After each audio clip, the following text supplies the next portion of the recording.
Well, hi, and thanks for stopping by the Pellets and Pistons Airgun channel. A beautiful fall day here. The temps are in the high 50s. It's not very warm out today, but we've got a beautiful day. A little bit of a breeze. Not the best day to be shooting air guns, but we're going to do it anyway. And we're going to be shooting a really unique rifle today. This is a Air Venturi Omnistorm. It's a rifle made in China, and it's quite unique in the fact that it has an adjustable gas ram. The ram in this gun is filled with air, and you can vary the pressure with the pump that comes with the rifle. So you can set it up from anywhere from 100 psi up to, I believe, 600 psi, which is the recommended maximum. And that'll give you a velocity range, according to the manufacturer, of anywhere from 500 to 800 feet per second, and that's in 22 caliber, so that's not too shabby. But it's basically an adjustable gas ram, which I haven't seen in a production gun since Theoben made them back in the, I want to say back in the early 80s. They were making a gas ram, and it's still being implemented today by Viral in their Model 90 air rifle, which is a gas ram, which is also adjustable. So this is kind of unique in the airgun world, and I thought we'd check it out and maybe hopefully be one of the first ones to get it on the bench. So let's do that today. We're going to check it over the Chronograph, and we're going to do a 25-yard group. A lot of times we'll do a trigger pull test, but I'm not even going to bother with this thing, guys. I'm sure the trigger is not going to be very good. So if it is good, we'll talk about it anyway, but I don't think we'll bother with a trigger pull test. But we are going to do a 25-yard group with it and see what kind of group we can get. I'll probably set the pressure somewhere in the mid-range for that group, just to give us a good idea what we can expect. Anyway, we'll cut away here. We'll be right back, and we'll have this thing on the bench with the chronograph set up, and we'll see what this thing's got for pressure versus velocity. That's going to be cool. All right, stick around. I'll be right back.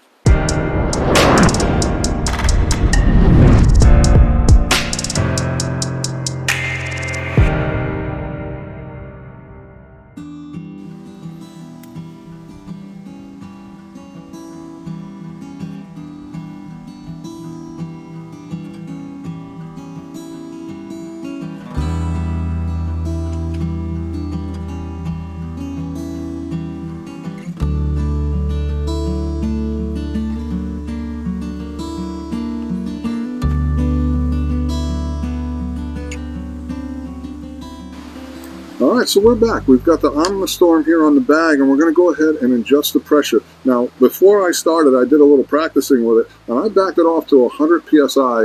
It was set at about 400 when I got it, or actually about 250 is where it was set. So I dropped it back to 100, and I'm going to try a shot or two there, and then we're going to start incrementally going up. And I'm going to show you how that's done so that we don't have to do that in between the chronograph tests, so you'll understand exactly what I'm doing when I'm off camera. So I'm going to take this right here, unscrew this little cap on the side, and that exposes basically what looks like an automotive valve stem. It's got a little pin in it, and it uses the same kind of connection as an automotive valve stem. And what you're going to do is you're going to thread this on here. And the mistake I made the first time was I didn't quite thread it down far enough, and I wasn't getting an engagement with this little lever, because what this lever does is depress the valve stem itself. I'll show you what I mean. Alright, so I've just tightened it up as far as I can go comfortably by hand, and you can see when I push this lever down, it should charge this this valve gauge, so we can see what we've got for pressure. Let's see if that'll work. Okay, so there we go. It's right around 100 psi, and in order to increase it, it's actually a little bit less than 100. In order to increase it, I simply pump it up like so.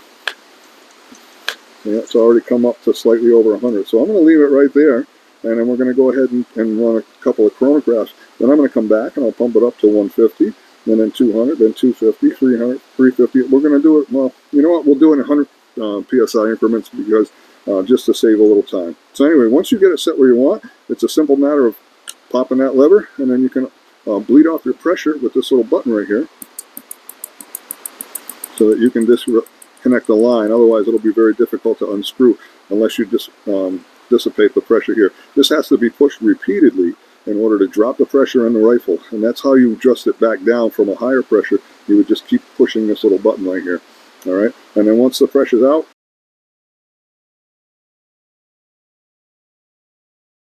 we're set at about 100 psi, probably 110, and I don't expect we'll get much of a velocity with that if the gun's adjustable up to 600. And understand also what that makes this nice is not just because it's variable power, but you're going to vary the cocking effort. So for a young shooter, it'll be a lot easier to cock if you keep those pressures low.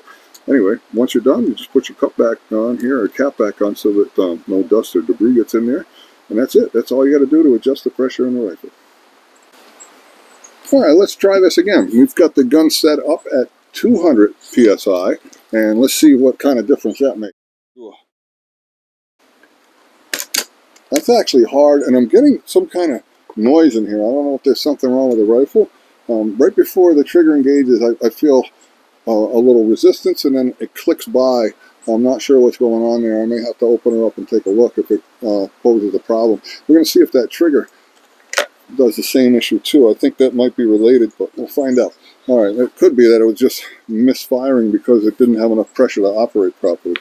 All right, but at 200 psi, I think we can probably expect it to shoot. So let's see what we got.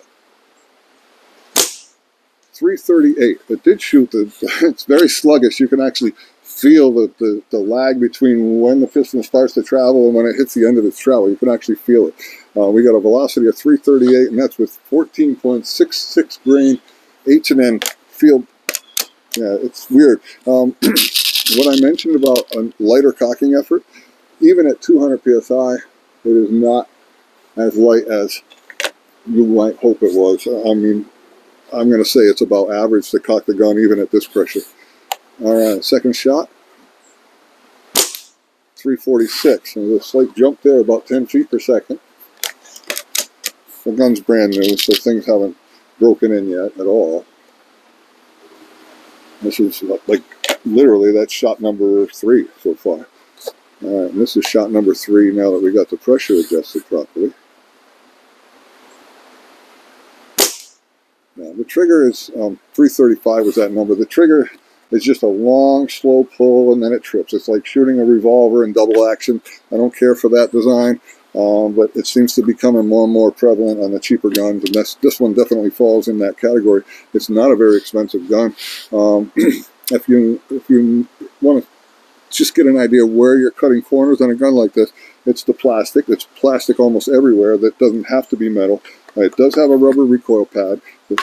The stock is not a real high quality plastic either. It's you know what you need. What else? The sights are all plastic. But if you have a close look at the metal finish, it's very similar to what you'll see on a hat sand rifle. And that's a big place to cut corners because it reduces a lot of labor in polishing.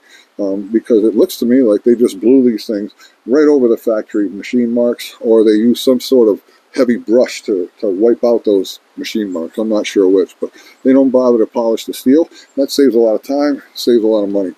So that's where they cut corners. And then the other way to cut corners is to have your products made in China, where the labor is a lot cheaper. So there you go. But anyway, we're going to come back and we'll try it out another 100 psi. So we're going to go to 300 and we'll do it again. Something I didn't mention, I can't remember if I mentioned it at the beginning of this segment or not, but when you adjust the pressure, keep in mind that the process of connecting and disconnecting the pump is going to cause you to reduce a little pressure. So if you're going to go to 200, for instance, go to like 210, 215, because you're going to lose that much pressure just changing out that hose because it's going to bleed off.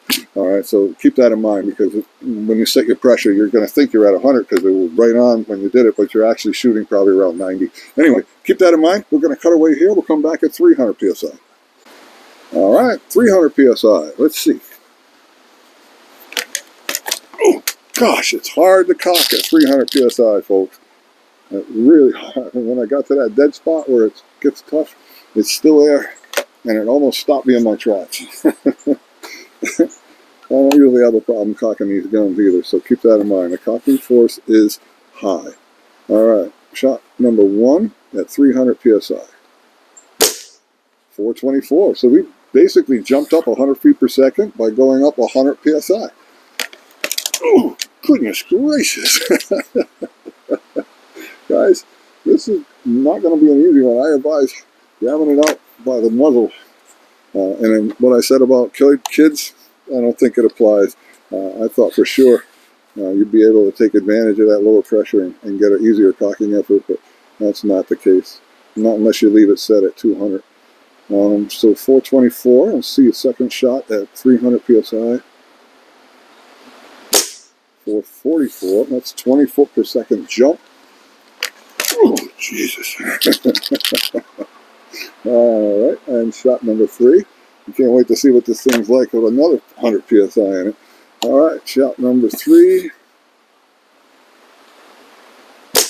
441. Well, maybe we'll call it around 440. All right, so that it's really quiet. I like that. I'm still feeling that real sluggish piston. I got a feeling when we get up to the higher numbers, that'll probably go away. But yeah, let's crank it up and we'll try it again. All right, guys, we're back. We're going to do 300 again, and the reason for that is, oh my goodness. The reason for that is that the pressure might actually have been a little bit lower, because when I hooked the pump up, it was giving me a reading of about 270. So we're going to try it again at 300 and see if there is, in fact, a difference. All right, so let's try this again. If not, I'm just going to cut this segment out and we'll continue on. All right, let's go here. 3 shots, 300 psi. Yeah, 573. Big difference. 573. Let me tell you something. Be prepared for a workout if you do end up with this rifle. It locks up nice and tight, and that sluggish piston feeling, I think, is gone. Let me pay more attention on this shot. Yeah, no more sluggish piston. Boom, it's instantaneous. That was 571. 571. This will be shot number 3 at 300 psi.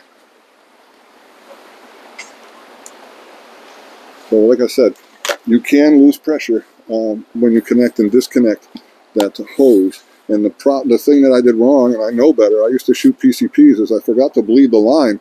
So I unscrewed it without bleeding it, and so that allowed some pressure to drop out maybe. I'm not sure, but I think you have to pay more attention. Always bleed that line before you start to disconnect the hose fill.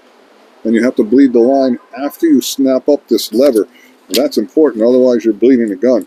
Right here, this lever here, when you're ready to take the pressure out of the gun, you want to lift that lever, and then you can drop the pressure to disconnect. If you're trying to drop the pressure that's in the gun, you would leave that lever down, and then you could continually push this until you got down to the pressure that you want.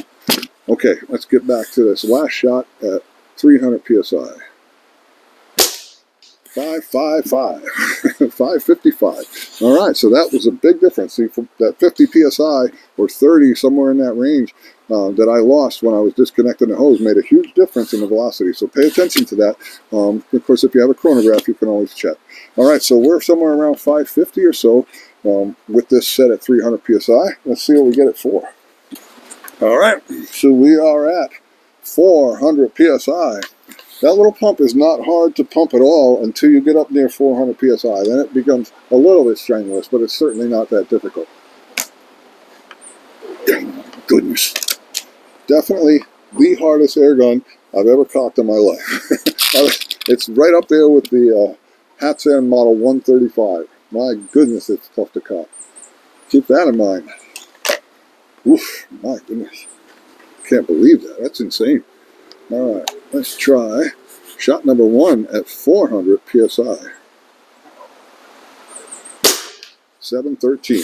713, that's a 14.66 grain pellet. 713. You don't see me do this too often, guys, but I'm going to go ahead and use 2 hands from here on in with this guy. Even that Hatsan 130 Carnivore, I don't use 2 hands to cock. So that'll give you an idea. And we're not at max pressure. We got 200 psi to go. All right, shot number 2 at 400. 685. Again, we got a brand new air rifle here. So things are breaking in. And you're going to get some inconsistency there. But still, you're getting considerable power out of this system. 687. Very nice shot cycle. I always have been a sucker for gas rams, though. I really like the shot cycle. This is making me work. Smelling a little bit of smoke. I've gotten to the point where, like, firearms guys like the smell of cordite. I kind of like the smell of diesel smoke from these air guns. Kind of silly. All right, shot number 3 at 400 psi. 633. That was a heck of a jump, wasn't it? 633. That dropped down quite a bit. All right, let's crank it up. We're going to go to 5. I'll be right back. All right, 500. Let's see if I can even cock this son of a gun. Oh, goodness. 500 psi. Oh, man. So, I don't know. Those last few shots, that we had quite a range, about 70 feet per second. We'll call it around 650, I guess. Let's see what we get here. This is 500 psi. We got a lot, and we got a detonation at that range at 834 feet per second. That's insane. There's smoke pouring out of the breech of this rifle. Wow. Let's do that again. That was pretty interesting. Oh, man. I think there might be something wrong with my pump. I'll bet you I've got this gun way over pressurized. Okay, let's see if I'm right. Well, I won't know if I'm right at all. All right, this is the second shot at 500 psi. I think we're going to stop here, folks. This gun's rated for 800 feet per second, and we're getting 834, and we just had a very violent detonation. So let's see if it does it again. Here it goes, shot number 2. Yeah, we got another one, not quite as bad. Shot number 2 is 942, folks, 942. So we're going to back this thing back down to a reasonable pressure. I don't know, I can't tell you what the pressure is because I don't think this gauge is all that accurate. But this gun's shooting way too hot right now, I would say. So they recommend a maximum pressure of 600. I went to 5, according to this gauge, but now I'm doubting whether the gauge is telling me the right number. All right, let's see. Jeez. Just by the virtue of how hard it is to cock, too. It's almost like you're going to bend the barrel if you pull much harder. All right, third and final shot. Hopefully the gun won't explode in my face. Shot number 3 at what I thought was 500 psi. Let's see. 895. Folks, that's a hot shooting rifle, and there's smoke coming out. It's shooting like a center fire. Anyway, I'm going to back it back down. I think we're going to go set it up around 350, and then we'll do a 25-yard group with it. So stick around. I'll be right back. All right, so it's only been a matter of seconds for you guys, but for me it's been about 24 hours. I gave up trying to get this thing zeroed in yesterday. I was getting tired of pulling it down. It was getting real heavy, and I couldn't seem to make a good group out of any pellets that I was trying. And basically I got tired out just trying to cock this thing for a half hour or better.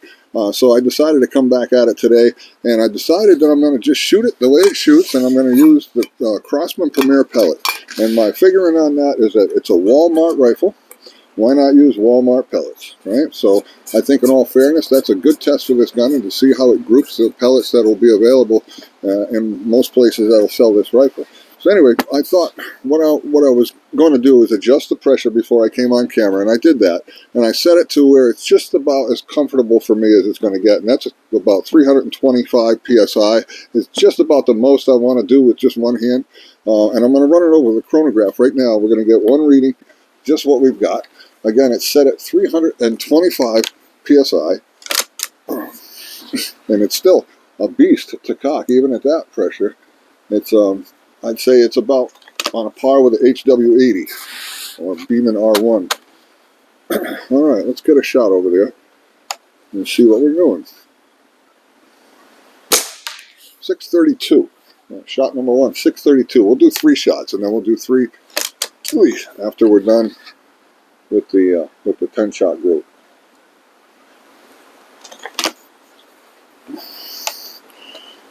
Two. 629. Sorry, guys. If only you could pull on this barrel, you'd understand. All right, 629. Final shot. 633. So let's just round it out. Call it 630 feet per second before we get started. And then I foolishly shot off the pellets I counted out before. So I've got 1, 2, 3, 4, 5, 6, 7. I need 3 more for the 3 I just shot. And this way I won't lose count like I always lose count. You guys know it's tough for me. I'm trying to think about what I need to tell you guys, and at the same time I'm trying to count. I just don't do a very good job of that. All right, let's get shot number 1 downrange. We're going to shoot at that target or dot that's basically in the middle. I kind of left it backed out because I don't know how small or how large the group's going to be. So I left the camera backed off just a little bit, so if the group is pretty big, we'll still be able to see them all. All right, let's get shot number 1 into that bullseye, or as close as we can get anyway. This trigger is absolutely ridiculous. It actually hurts me to shoot this gun, and after a shooting session, my finger has a dent in it, and I'll show you what that looks like. It's crazy. All right, let's get this first shot off.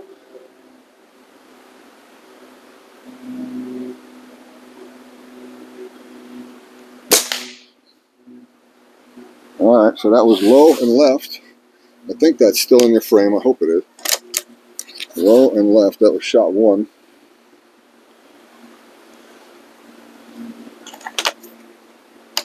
All right, let's see. Shot 2.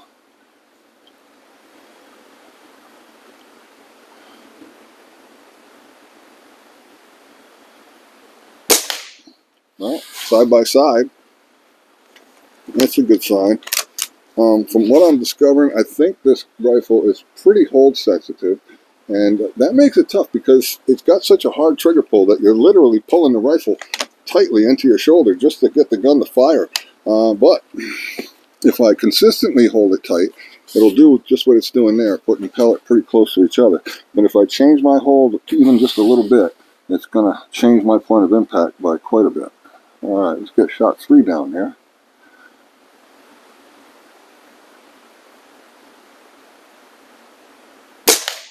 Yep, that one's in the same place. It's doing all right. And these are with Crosman pellets. They're 14.3 grain. That was helpful with the chronograph reading around 630. We can calculate that. All right. Let's see. This is shot number 4.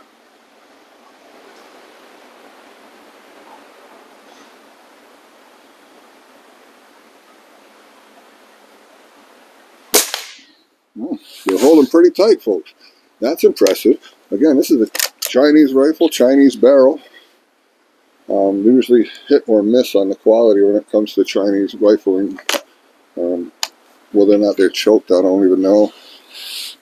But it's shooting pretty darn good. Just a matter of adjusting the scope. This will be shot number 5.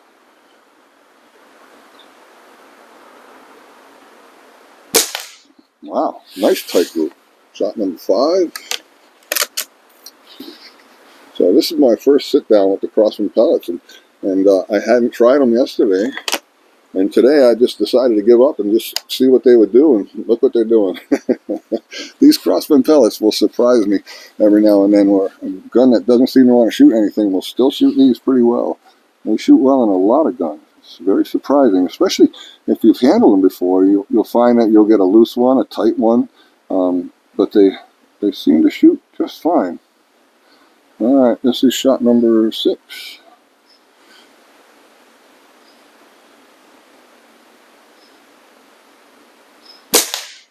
And shot number 6 was a little low and to the right of the rest of them.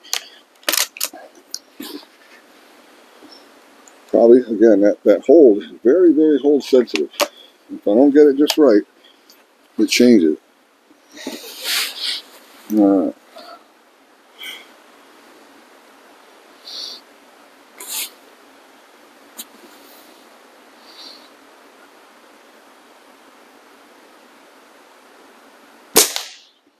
Now that one's touching.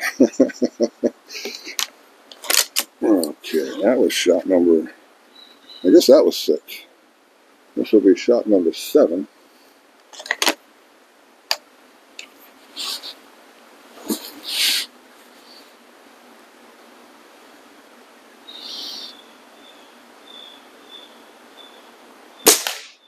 Now that one was right up in there with the rest of them. See, those last 2 shots, I wasn't holding the gun exactly the same.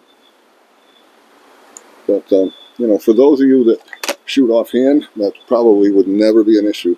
But because I shoot off a bag, that really makes a difference. Some guns really like it, some guns really don't, and other ones you can mess around and figure out how you can make them shoot well off a bag. At least in my experience, you can.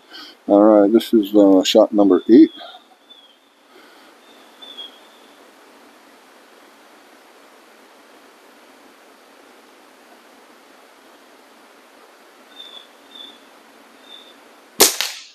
Shot number 8. I don't know where that one went. I'm hoping it went in the same holes. This will be shot number 9. This, folks, is the Omnistorm 22 caliber air rifle by Air Venturi. It's a Chinese-made gun with a variable pressure gas round, which makes it rather unique.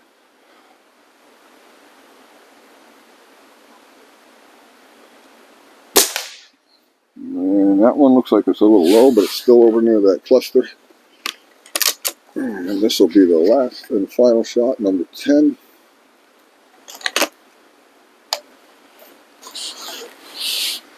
Alrighty. Shot number 10.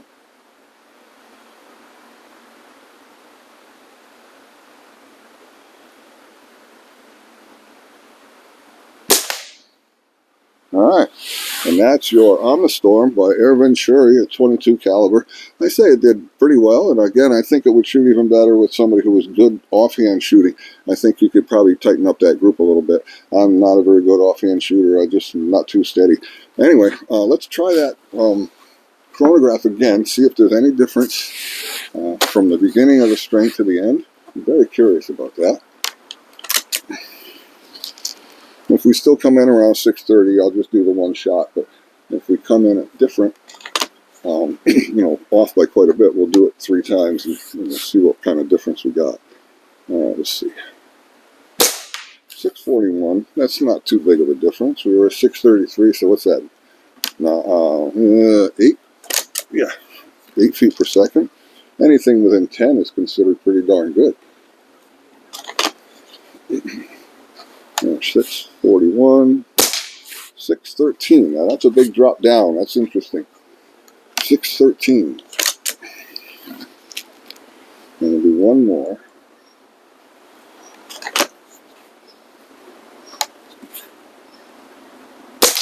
6:34. So we're all over the place on that one. So let's cut away here. We'll come back. We'll ring that bell, and then I'll tell you what I think about the rifle. I've got a feeling you guys might already have some ideas on that. All right, I'll be right back, guys. Okay, so it's contest time. I bought this rifle strictly to review. The idea was to get an idea, put it on paper, get it out there so you guys could check it out, and then probably sell the rifle. And then it dawned on me, hey, why don't we run a little contest? So I'm going to ask you guys one question. Unfortunately, this is only going to apply to my viewers that are in the continental United States. I'm sorry for you folks who are not. I've got a lot of viewers in all kinds of other countries, and with the tariff situation right now, trying to ship out of the United States could be as complicated as it gets, and I just can't get into that, so I'm so sorry. I can only offer this to my viewers here in the United States, but we're going to do a little contest, and all you need to do is get one answer as close to the correct number as possible, and this is one simple question. What percentage of my viewership are female? What percentage of my viewership are female? This is a decimal number, so there will be a whole number followed by a single decimal point. So whatever the number, maybe 10.1% or 100.0% or 99.9%. But it's going to be a decimal point number with a single digit to the right of the decimal. All right, so give me an idea what percentage of my viewership is female. And in 2 weeks, when the next video comes out, I'll announce the winner, whoever either got the correct answer or got as close to the correct answer. It doesn't matter if you go over or under. It's just as long as you're the closest to that number, you'll be the winner. Send me the cost to ship the rifle. We'll figure it out. We'll trade zip codes, and we'll get an idea what it's going to cost to ship it. You pay the shipping, the rifle, the scope, everything that came in the box when it was opened by me will be back in the box, and it'll be all yours. So if you're interested, throw a guess out there in the comments, and in 2 weeks, we'll see who the winner is. All right? Thanks again. I'll be right back. We'll ring that bell. All right, we've got the 14.3 grain Crossman Premier hollow point pellet. We've got our target out there at 60 yards, and we've got the Air Venturi Omnistorm variable power air rifle set to about 630 feet per second with these pellets. So let's see what kind of noise we can get out of that bell.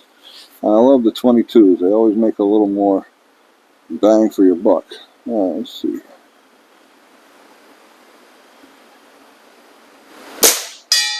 Yeah, nice. Doesn't take it too long to get out there, even at 630 feet per second, which isn't really all that quick. Not bad. I'm going to guess. I'm not even sure, but I'm going to say we're probably in the 14 foot-pound range.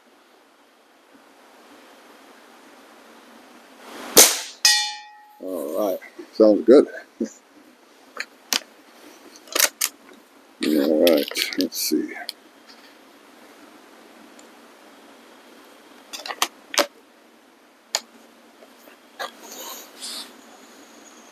And the last shot, 60 yards. And there you go, folks. That's the Omnistorm air rifle, 22 caliber. So what do I think? No. No, there's not too many things on this rifle that I like. Not too many things at all. I think the nicest thing I can say about it is that it's relatively quiet. But the finish on the gun is very lackluster.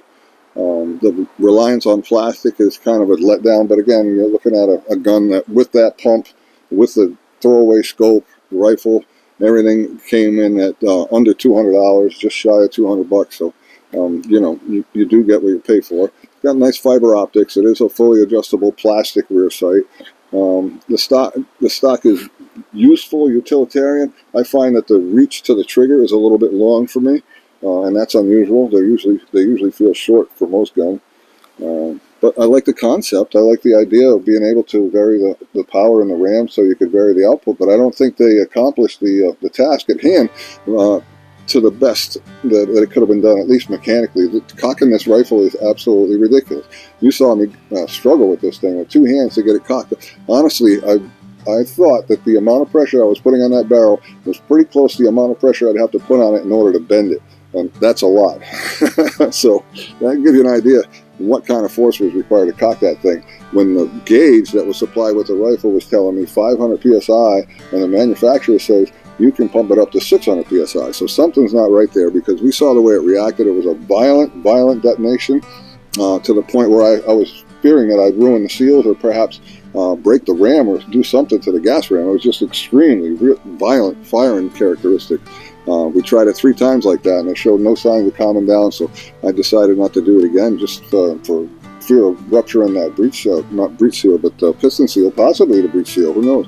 Anyway, it's not an impressive gun in my opinion, but I wanted to be the first one to get out there and let you guys know what I thought of it.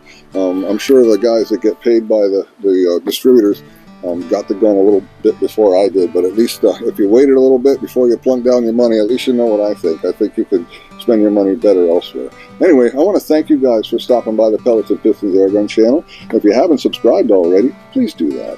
Hit the bell to be reminded of future videos, and by all means, give me a thumbs up if you enjoyed this one. Thanks again, folks. Have a great day.